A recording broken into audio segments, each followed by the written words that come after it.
So ang BHW, ang ibig sabihin ay Barangay Health and Wellness, no? Kasi ang aming talagang advocacy ay barangay or grassroots health na nagsisimula sa mga barangay health workers up to the doctors. Ako, doktor ako, no?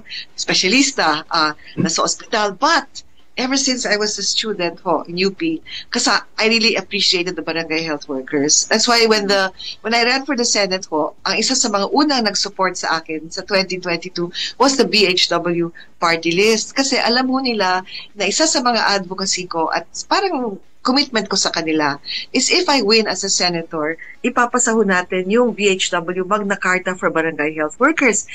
And alam niyo napasa na finally. And this, after how many years, through the efforts of Congressman Nika Ko in the Congress 2022, but lately, last day of the Senate last day, after so much drama, no, may iyakan pa no, napasa na sa Senado. So we have now a law. Tapos na yung BICAM, tapos na lahat.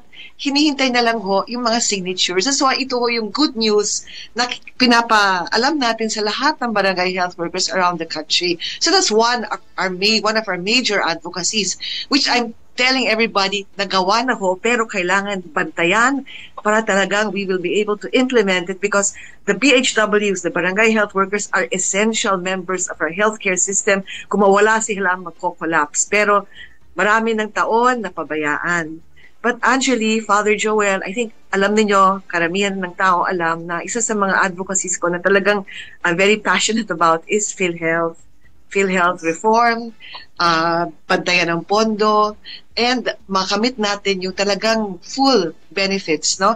Including the outpatient checkup package, which I think, the first one who talked about in the show of Christian Esguerra before, noong August, na medyo nag-viral kasi hindi alam ng tao, pati mga doktor hindi alam.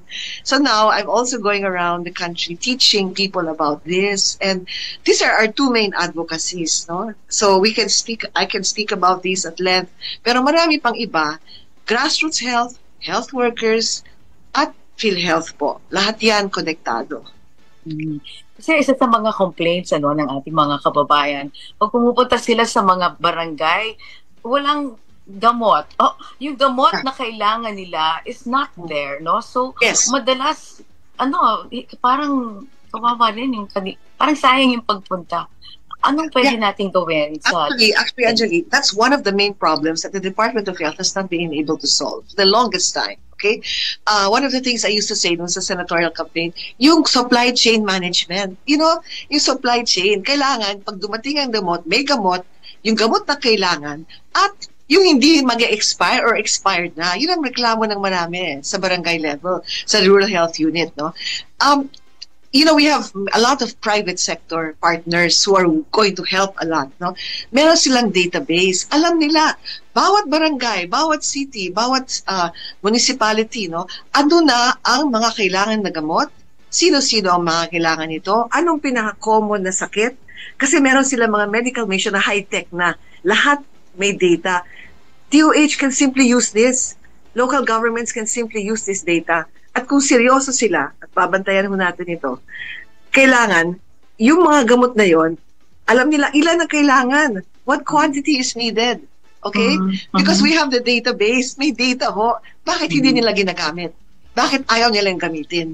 At bakit masyadong resistance pa may resistance pa para gawin talagang digital at talagang gamitin. Ang dami na nang tumutulong, ang gustong tumulong, ayaw pang gamitin ng data. This is one of my pet peeves also. Kasi kahit saan ka pagpunta, ang talagang reklamo, bakit walang gamot? Itong check-up package natin sa PhilHealth, dapat yan kasama yung libreng gamot na maintenance. Okay? That's part of the law.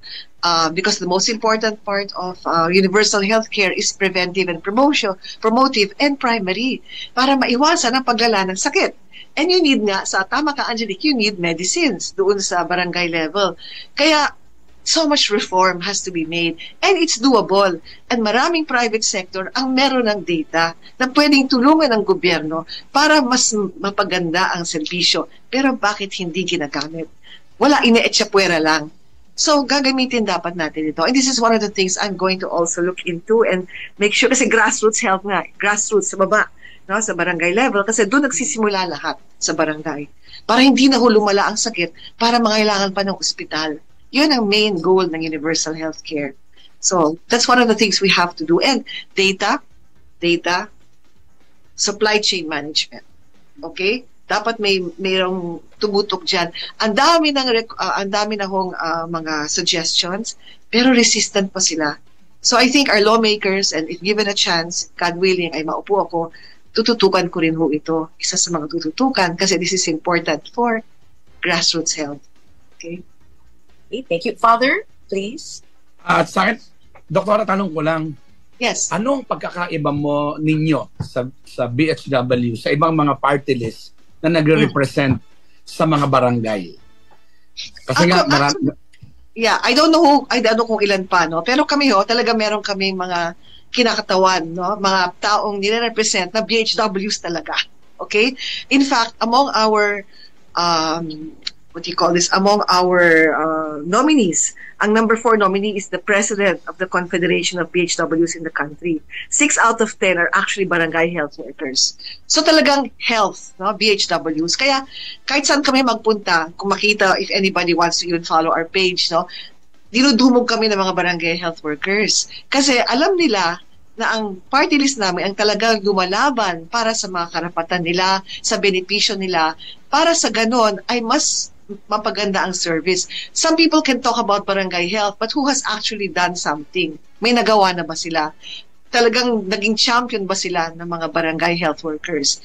Our BHW party list has done that and continues to do that ho. Tuloy-tuloy ho. Kasi ang sinasabi ko sa mga BHWs, kasi masaya sila, no? May batas na after so many years, hindi ho natatapos sa batas. First of all, pipirmahan siya. Second, meron tinatawag na implementing rules and regulations. Kasi kung minsan maganda ang intention ng batas, palpak naman yung implementing rules, no? May mga maraming butas na hindi maganda. And third, kahit may implementing rules, kailangan mapasa katuparan. Again, tututukan yan. Because people don't realize siguro the importance of the barangay health workers, no? Na kung wala sila ho talaga magko-collapse ang health system natin. And we have to make sure they're well-trained and they have compensation and yung benefits, no? Otherwise, sayang lang. And kung well-trained sila, integrated, capacitated, no, empowered, no, makakasiguro rin tayo that the people, yung mga tao sa barangay, will get the healthcare from the people who are trained also. No? May alam. The other day, sinabi sa akin ng isang anchor sa Pangasinan, oo nga, doktora, nung isang araw may nag-arrest. Ang nakapag-revive sa kanila ay isang BHW. I said, tama yun kasi they're supposed to be trained in that. Kung hindi sila trained, wala mangyayari. Pero kung ipagpapatuloy natin yung sistema ngayon na nagpopolitika sila, na kung may bagong mayor or barangay captain, sometimes pinapatanggal kahit walang dahilan, hindi ho mangyayari yung tinatawag natin. So there's, Doctora, there is no, sorry, can I just butt in? Yes, walang yes. Security of tenure ang mga BHW. Yes, right now there's none, but the law will provide that. Kaya it's very important, this law. You see, as we keep talking about it because finally may security of tenure sila. Ang nangyayari ho, Ka-Angeli, Father Joel, for so many years, no? Even if there's an EO already telling the mayors and the LGUs and the barangay captains, they cannot do it, ginagawa pa rin. May isang town, city, South, no? About 50 sa kanila sa isang city, sinabi sa amin, naupo daw yung bagong barangay captain nila, basta tinanggal na lang sila. It has been happening. So, can I just talk about very quickly the important points of this Magna Carta? One is security of tenure. Hindi na sila basta-basta pwedeng patanggal unless with cause. Diba? Like a ordinary person, an employee, no? Kahit volunteers po sila, kailangan may cause at meron din silang free legal aid. Hindi gaya na nangyayari ngayon, helpless sila kahit magreklamo. Okay? Number three is they have a standard na ho yung kanilang honorarium. Okay? And then there's also, hindi na yung iba-iba, no? Sometimes 300, it's very, very low. But it's still an honorarium, not a salary? Yeah, because the position is still voluntary. Okay? However, they will have GSIS. Okay?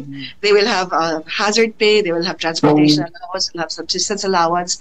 And now, the DBM, the law orders the DBM to create a position in government as a plantilla of a barangay health worker. Okay? For the LGUs that can afford to employ somebody full-time na.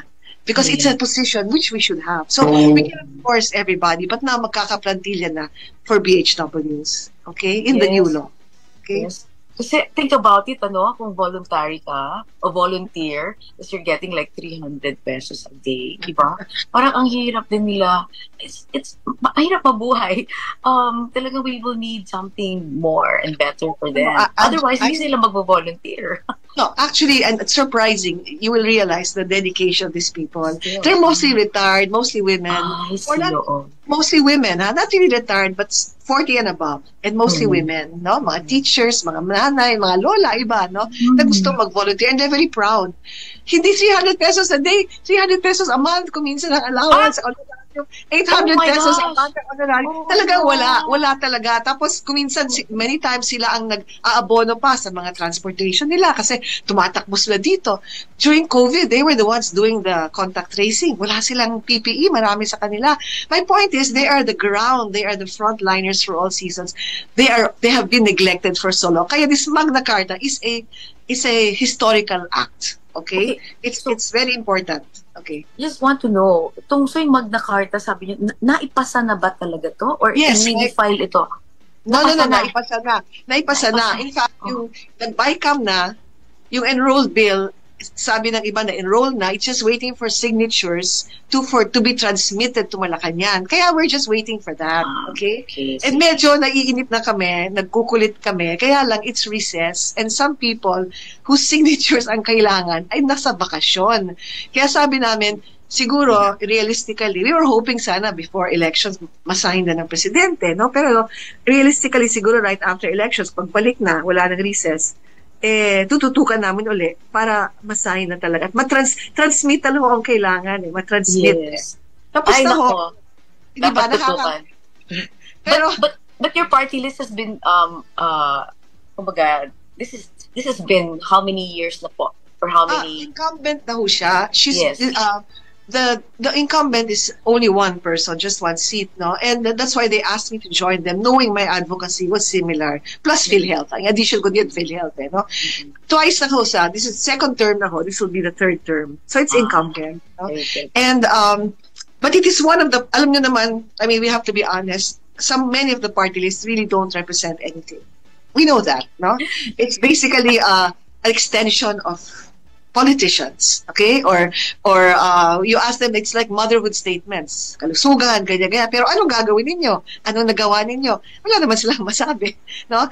And I'm very proud of the fact that I'm very happy that this particular party list, I know, has really fought for the Magna Carta. Talagang kahit saan kami magpunta, yan talaga, that bill alone, that law alone was a major accomplishment. Okay, but there are others too. Scholarships, something for senior citizens, yung mga senior citizen, parang kahit wala kayong SSS or GSIS, may konting pensyon, okay, for senior citizens, and healthcare workers. Kasi our country is already in a crisis of healthcare workers. Many of our healthcare workers either don't graduate, if they graduate, they don't pass, or if they pass, they go abroad. Maraming ganyan eh. So we're bleeding, no, in terms of we're bleeding. Yes, no, and so we have to find a way. I'm not even saying to keep them here permanently, to keep them long enough para hindi naman tayo kapusin sa mga health workers na mag-aalaga sa atin. Kasi trahedya yan. So lahat ito konektado. The need for the barangay health workers to be upskilled and professionalized in a way, no? Second is mapanatili natin ang mga health workers. And among the things we can do is re-examine our incentives for them to stay. Incentivize. Kasi we have to appreciate them for the heroes they are. Kasi alam mo naman, kung minsan narinig mo, isang atleta nagbigay ng isang medalya, kung milyon-milyon ang binibigay ng Kongreso. Pero sa mga doktor at nurse na pupunta at nananatili sa mga lugar na walang doktor, wala. Ni housing, scholarship, wala. No? Now, nagkaroon ng AO or ang Department of Health regarding this, but we have to make it into a law. Into a law. No? Para, alam niyo, sa Thailand, yung mga health workers na nananatili sa mga barangay na, you know, or places na halos walang doktor, pati asawa, hinahanapan ng trabaho. You have to take care of the entire family. And that's why they stay. They make their lives worth it. Kasi most health workers, if given the choice, will want to stay home with family. Kaya lang pupunta abroad for better pay, no? But if we can give them incentives, yung quality of life, then many will stay. No? Na-interview ko marami. So this is another law we have to also pass, no? And then PhilHealth. You know naman, I'm passionate about that. No? Ako isa sa mga unang pumunta sa Korte Suprema para i-demand yung pagbabalik ng pondo at hindi na ilipat yung iba. And aside from that, there are many reforms that we can do in PhilHealth para sa ganon, we protect our funds and we enjoy yung mga benepisyo na dapat para sa atin. Father Joel, please. Father? Si Father kasi lublub din sa mga gawain niya sa, well, of course, sa parokya and sa barangay and Yes. ano rin siya, no? Mukhang naghang yata yung signal ni Father. Okay. Wait, sige, let's get back to Father Joel. So, babad din siya sa mga gawain sa barangay. Father, are you still there? Okay, mukhang we lost Father's signal. Anyway, we're going to take a quick break lang, ha? Okay, tayo po'y nagbabalik. Of course, Angelique Lazo and Father Joel Saballa. Sa ngalan po ni Father Edwin Peter Junicio today and our guest, Dr. Mingita Padilla, na isa po sa mga nominees or tatakbo sa party list na PHW. Anong numero po ito, Dr.? Number 27 po sa balota, Okay. PHW, 27. Ayun. Father Joel, please. Baka would like to ask for something? Yeah, kasi nga, sa sitwasyon natin, nakita naman ninyo, nabanggit na ni Doktora kanina, yung sakripisyo ng mga BHW. Ang problema nga dito, napopoliticize sila eh. Yes. Ang problema, ang dami ko nakitang mga dedicated na mga BHW. Talagang groundworks, they are doing it. Yung mga dirty works, ginagawa nila. Yes. Pero pag sila ay na-politicize, walang security of tenure. Yes. Gusto ko sana ito ay mabigyan ng pansin kasi sadya talaga itong minamaliit.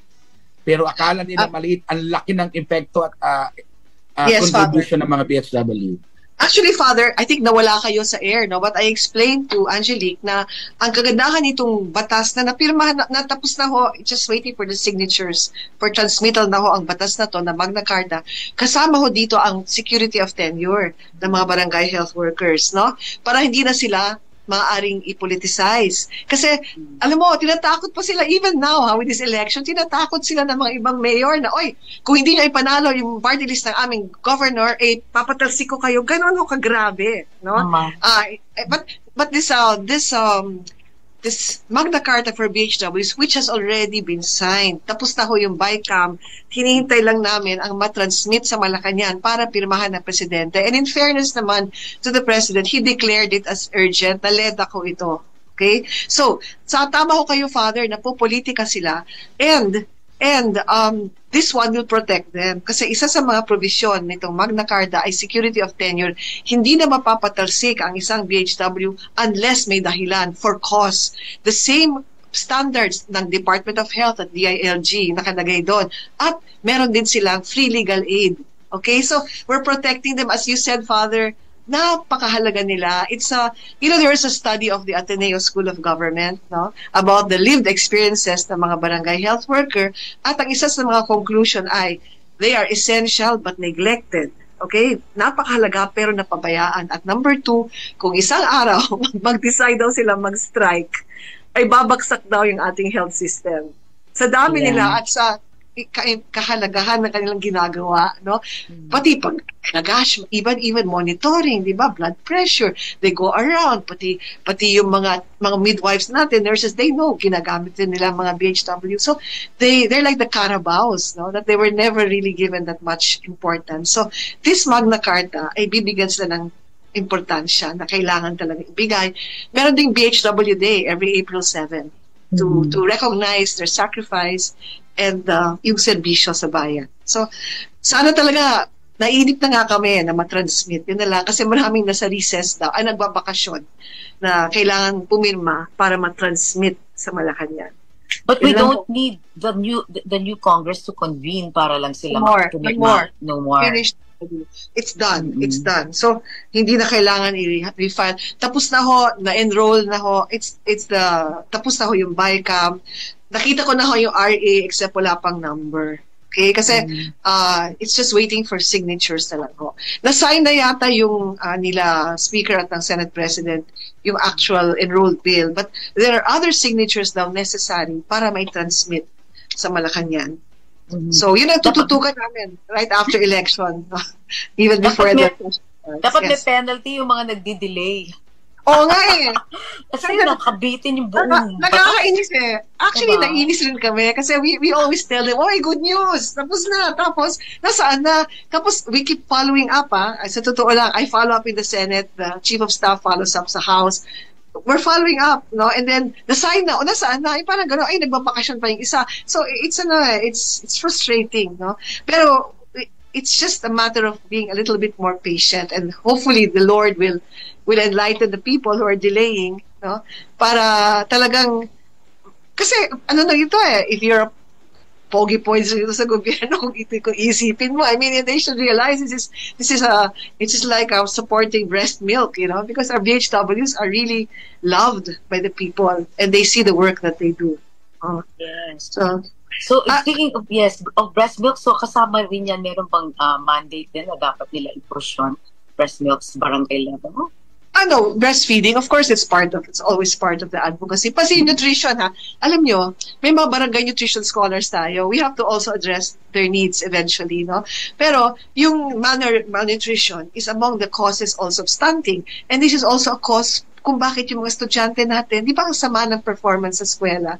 It's not just the teaching system. You have to trace it all the way to birth and nutrition, the first 2 years of life, di ba? Yan ang hindi nakikita. No? Wala pa sa school, sa feeding programs, wala itong mga baby. Yan ang kailangan tutukan din ng mga BHWs at mga BNS. So, and again, prenatal. Diba prenatal din? Well, also prenatal. Correct. From womb to tomb, dapat itong universal health care. No? So, from womb to tomb, even from prenatal hanggang palliative care, no? Even when wala ng pag-asa, at least making the patient, the person comfortable, even in the barangay. Tapos, in-approachin ako ng mga rehabilitation medicine. Yung rehab, yung mga nasustroke, di ba?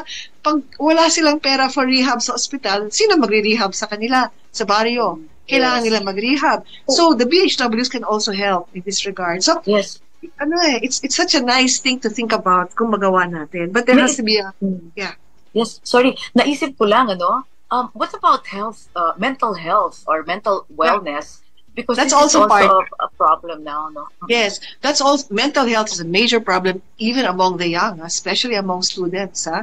Some up to 10 to 15% of children, of youth from 10 to 19 years old have mental health issues. Kasi ang daming the internet, alam mo, sometimes their world is virtual and they get so pressured and they don't have enough friends. Yung coping mechanisms, isa pa yon. We can include that, and we should include that in the training, and I believe it is included because sa Magna Carta rin ng BHWs, kasama na rin yung training with TESDA. May standard training yan, no? Para ma-certify sila.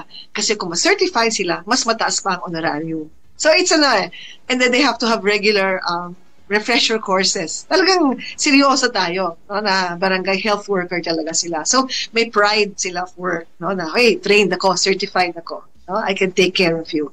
So it's a nice thing to think about, no? But since we're in Radio Veritas and it's a Catholic radio station, can I also appeal to people to avoid listening to lies, no? Ang dami ho ngayon. Today I was so upset this morning kasi may nag-send sa akin ng isang parang card, may card, no, na sinasabi daw ng Vice President na wag daw iboto kami in party list kasi magmamayari daw kami ng isang tao na hindi naman totoo. It's really bad. And so it's a lie. It's a blatant lie, no?